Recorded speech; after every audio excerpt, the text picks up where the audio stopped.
Olá, pessoal. Nós estamos aqui na casa do Daniel Aguiar Dias. Tudo bem, Daniel? Tudo bom, Karina. Tudo bom, nos recebeu aqui na sua casa. Nós agradecemos, Daniel. E o Daniel tem um testemunho de vida muito lindo, né? Até quando nós começamos aí a fazer esse quadro, Visita o Seu Lar, eu sempre lembrei do Daniel, porque o testemunho dele eu conheço, é muito impactante e eu tenho certeza que vai abençoar a sua vida. Por isso nós estamos aqui hoje na casa dele, ele abriu aí as portas, né, do lar dele e hoje ele vai contar um pouquinho para abençoar a sua vida. Eu tenho certeza que você vai ser ricamente tocado.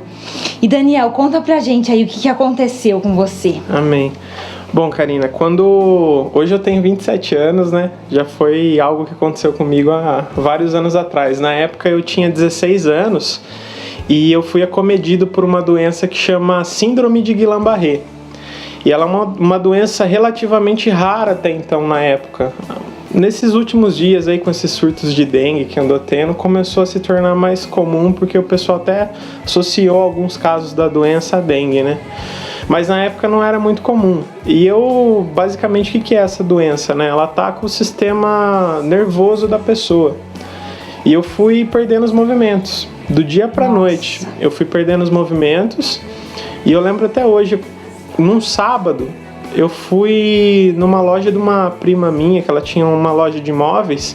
Eu fui junto com o meu pai e tinha uma escadaria lá. Eu fui tentar subir a escadaria e eu percebi as minhas pernas um pouco fracas, né? Eu não tinha força suficiente para subir a escada. E eu achei estranho, né? E não melhorei durante o dia. Naquela noite, os meus pais me levaram até o hospital, na Santa Casa. Tinha uma médica de plantão lá. E ela achou que eu tava só assim com falta de ferro no organismo. Ela me passou um suplemento lá de ferro para eu tomar, que ela falou que eu estaria melhor no dia seguinte, né? No dia seguinte, era domingo de manhã, eu e minha mãe, nós frequentávamos, né, a sede e a gente ia acordar para ir na escola dominical. Geralmente eu acordava de manhã e ia chamar minha mãe no quarto. Meu quarto ficava na frente da nossa casa e o quarto dos meus pais no fundo. E eu acordei naquele dia de manhã, eu fui me levantar, eu caí de joelhos no chão. Eu já não tinha mais força assim nas pernas, né? Não tinha mais movimentos do joelho para baixo. E eu fui de joelhos até o quarto da minha mãe falando, olha mãe, aquilo que eu tava sentindo ontem piorou. Nossa. E minha mãe, acho que, né, guiada mesmo por Deus, ela até se assustou, mas ela manteve assim, a calma, sempre pra mim, né?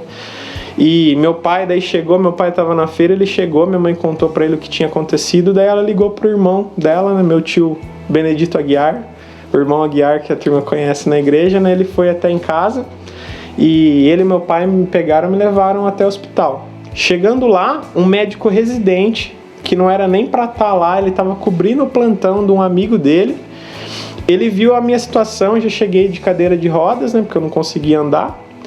E ele falou, olha mãe, eu acredito que seu filho ele tá com uma doença que chama Síndrome de Guillain-Barré.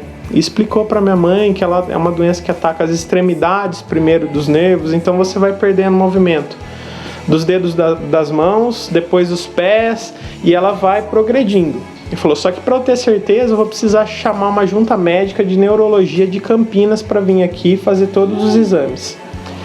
E eu esperando lá. Quando os médicos de Campinas chegaram, eles fizeram um exame em mim, que é colher um líquido, né, da espinha dorsal, que chama líquor, esse líquido, para medir a quantidade de potássio que eu tinha para diagnosticar se era essa doença ou não. E o médico ele colheu esse exame, ficou pronto, e eu lembro até hoje a cena, eu estava num dos quartos ali no pronto atendimento do convênio da Santa Casa, né, aguardando ali. E o médico ele ficou com o exame na mão, ele chamou minha mãe para fora do quarto. Na época eu não sabia o que né, ele tinha falado para ela.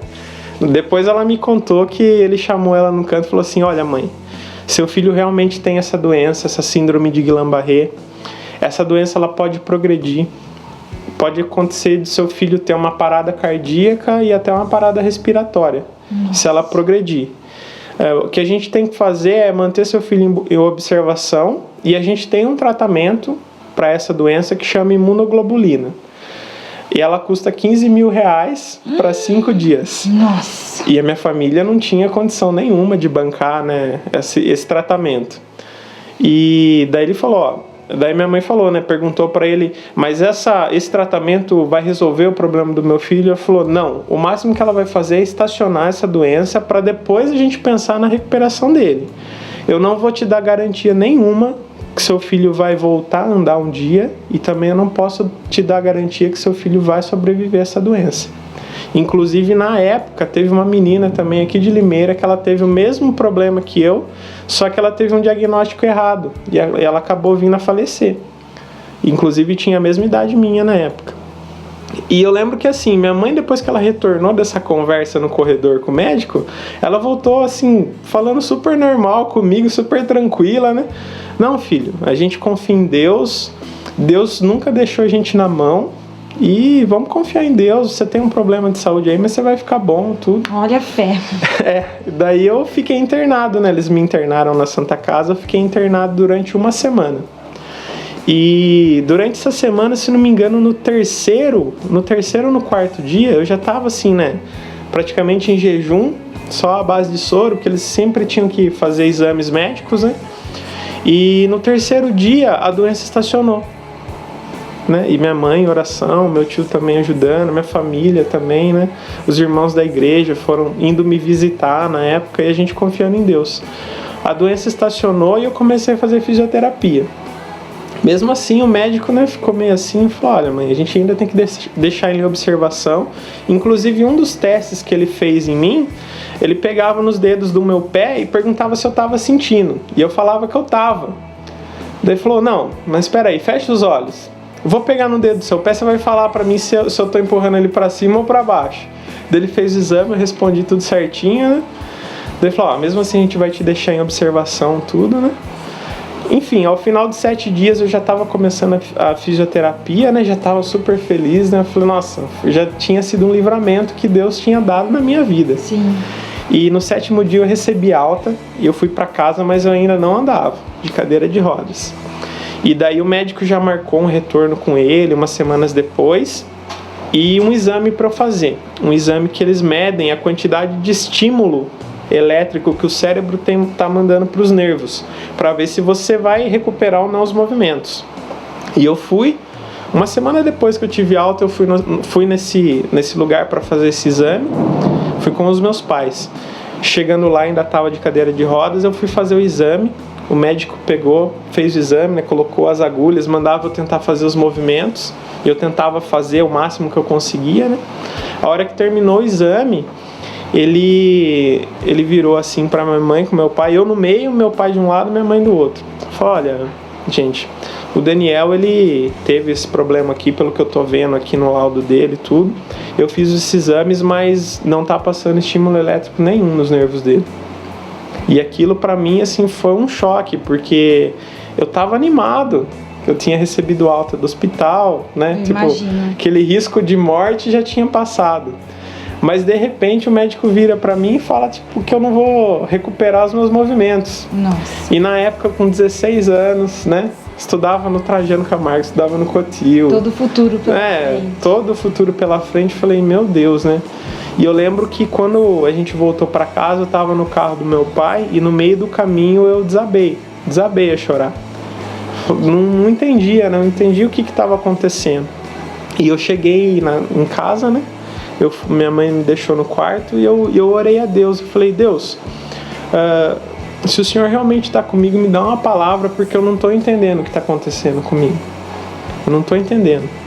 E eu lembro que eu abri a Bíblia lá em Jeremias 29:11. Foi o versículo que eu abri, que eu li lá, que Deus falava que Ele é que sabia os planos que Ele tinha para minha vida, né? Que era planos de me dar um futuro, prosperidade, era Ele que sabia. Glória a Deus. E eu recebi essa palavra, sabe? Eu falei, não é o médico que vai falar o que vai acontecer comigo, é Deus. Amém. Se está acontecendo isso comigo, Deus sabe o porquê.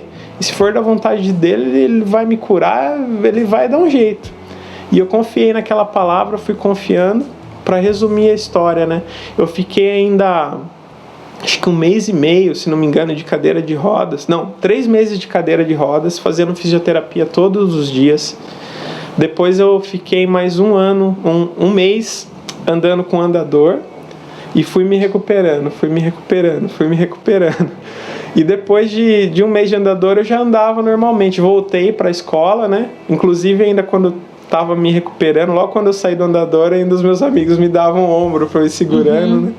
E eu fui vencendo cada etapa. Glória a Deus. E quando eu tive a doença, eu tocava numa congregação na Quadrangular. E eu amo tocar, eu amo música, sabe? E uma das primeiras coisas que eu percebi quando eu comecei a ter essa doença, até então eu não sabia o que era, foi que eu não conseguia fazer os acordes no violão, eu não tinha muita força. E quando eu estava me recuperando também, assim, eu ainda não estava conseguindo, mas Deus foi me restabelecendo. Que benção. E inclusive eu conto às vezes para as pessoas que todas as vezes que eu subo para tocar hoje na igreja, para ministrar, eu tento dar o meu melhor, porque foi uma segunda chance que Deus está me dando, né? Uma segunda oportunidade. Então todas as vezes que eu subo para adorar a Deus, eu procuro dar o meu melhor. Porque, assim, igual a Bíblia fala, né? A glória da segunda casa será maior do que a da primeira. E de lá para cá, poxa, Deus fez tantas coisas na minha vida, Karina, que... Deus tem honrado, né, Daniel? Nossa, não tem. Ó, Deus me colocou em lugares que eu nunca imaginei que eu ia estar. Hoje, pela graça de Deus, eu ajudo o pastor Ciro no Ministério de Louvor. Nossa, Deus me deu uma esposa maravilhosa. É verdade. Abençoada mesmo, assim, que, sabe, parece que foi feita pra mim, né? Me completou. Glória a Deus. Poxa, Deus me deu prosperidade. Às vezes as pessoas confundem prosperidade com riqueza. Não, mas sabe, assim, hoje eu tenho meu trabalho, eu tenho minha vida totalmente normal. Tenho meu carro, Deus me deu uma casa, um casamento abençoado.